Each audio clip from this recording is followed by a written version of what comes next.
75'in üstünde oturuyoruz. Bir yıl kadar burada nüfus vardır. Bu nüfusların, bütün nüfuslarımız azan zamanı geldiği zaman biz azan sesi duymuyoruz. Cami yeri yok, cami yok. Biz camiye ihtiyacımız vardır. Orada 5.000, belki 10.000 kişi var değil mi? Var. 10.000 kişi insanlar yaşıyor. Azan sesi işitemiyoruz. Onun için acilen bize cami yeri lazımdır. Teravihleri de biz meydanlardan kılıyoruz, çimlerin üstünden kılıyoruz. Yani yer yoktur. Bu Müslümanlara yakışmaz bir olaydır yani. Şimdi biz burada Müslüman ülkesinden yaşıyoruz. Şimdi burada şu anda biz yaşadığımız şey bilmiyoruz yani. Yabancı ülke dahi bunu kabul etmez yani. Ben geçen sene oruçluyken ben baktım azan sesi yok. Ben daha kapıya telefon açmışım demişim azan zamanı olmuş olmamış ben iftarımı açayım. Yani böyle bir iş olamaz yani ben bilmiyorum artık. Tabii namazı gibi vakit namazlarında ezan sesini duyamama gibi problemleri yaşayan bir kitle var. Ve Diyarbakır'ın en kozmopolitik dediğimiz modern şehir yapısına büründüğü bir yerde belediyenin imara açmaması halk açısından çok ciddi bir eksiklik olduğunu düşünüyoruz. Yani bu halkın kaldırım, asfalt gibi ihtiyacı olduğu gibi yeşil alana, camiye, sağlık kurum ve kuruluşuna da ihtiyacı olduğunu hepimizin aşikar bir bilgisidir. Yani bu noktada halkın isteğini belediyeden imara açmasını istiyoruz. Bu anlamda halkın duyarlılığını ciddi anlamda yanında olacağını bilmelerini istiyoruz yetkililerin. Temel sorunumuz yeşil alanla birlikte bizim cami alanına imar açmalarını istiyoruz. Yetkililerden bunu temenni ediyoruz. İnşallah en kısa zamanda yapılır ve halk desteğiyle beraber yer açıldıktan sonra camimiz tamamlanır. Çünkü bu halk duyarlı bir toplumdur, duyarlı bir halktır. Ki bu cami, en yakın cami Şeyh Said Camisi ve şu an anılan Çelebi Eser Camisi de halkın desteğiyle zengin kişiler tarafından destekle tamamlanan bir cami olarak biliyoruz. Evet. 71 bölgesinden bizim mesela Kayapınar bölgesinden Cade'nin 75'in bu tarafında camiler yani yeterince kadar Allah razı olsun milletimize yardımcı oldular. Biz 75'in arka tarafında cami yapmak istiyoruz. Devletimizden, belediyemizden, milletimizden, halkımızdan yardım istiyoruz. Yani camisiz o taraf, ta oradan buraya geliyorlar. Yani 5 kilometre bir yolla bizim bu Çelebi Eser Camisi'ne geliyorlar. Orada da bir cami yapmak istiyoruz. Mümkünse yardımlarınızı bekliyoruz. Mümkünse bize bir ruhsat versinler. Orada bir cami yapmak istiyoruz gerekirse. Yeri tahsis etmesi belediyenin bizim şeyimiz odur yani. Bütün yeşil alan her şeyi yapılmış sadece gidiyoruz, müracaat ediyoruz diyor ya cami şeyi yok.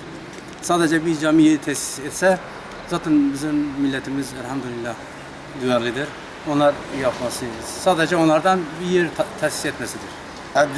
Em 75'e de aroniştime ez ihtiyarım ezviyetim dimen valmeyse. Yani karım bir. Anasbar Ramazan te tevarihten en karım bir mukacci.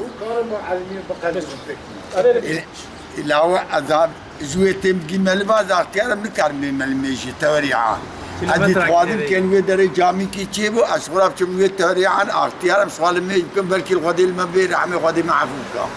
Bu da hatırı ma Ramazani. Bizler Diyarbakır 541 sahabenin 9 peygamberin bulunduğu ve 5. Harem-i Şerif denilen Ulu Camimiz var. Dünyanın en eski surları var.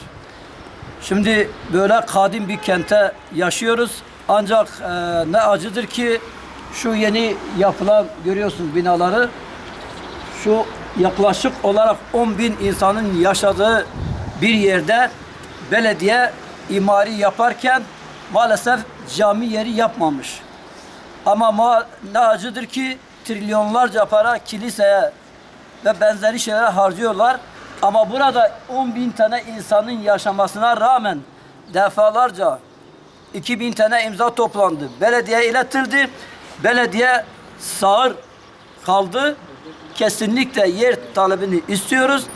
Yeri talep etsin. İmar planı yapılırken bütün büyük şehirlerde camilerin olmaması ve %99 halkın Müslüman olduğu bir yerde cami niye yapmadınız dediği zaman efendim unutuldu. Ya Allah aşkına bu bira dükkanı açarken sonuna kadar kilise vesaire açılırken sonuna kadar bütün kapılar sonuna kadar açık ama halkın Cenab-ı Allah'ın yarattığı bu insanlık biz Müslüman olarak yeryüzüne gelmişiz ve caminin ne kadar anlamlı olduğunu biliyoruz ama cami yerine gelince belediye kesinlikle peki hayır biz cami için yer ayırmıyoruz. Sen parktır, bahçedir, şudur, budur. Bunlar da ihtiyaçtır. Ama Allah'ın farz kıldığı bir namaz kılmaya gelince hayır. Şimdi demin benden önce konuşan yaşlı 5 kilometre öteden gelip teravih namazını burada kılacak. Allah aşkına. Bu insanlar dışarıda mı namaz kılsın? Nerede kılsın? Biz sadece yani yasada da bu yeri var. İmar planı yapılırken mutlaka ibadethanelerin yeri olması gerekiyorken ama belediye Diyarbakır Belediyesi ideolojik yaklaştığı için kesinlikle ve kesinlikle camiye, muhabbetlere karşı olduğu bunun da halkının bilinmesini istiyoruz. 1000 insan ziyade है तखमीना burada.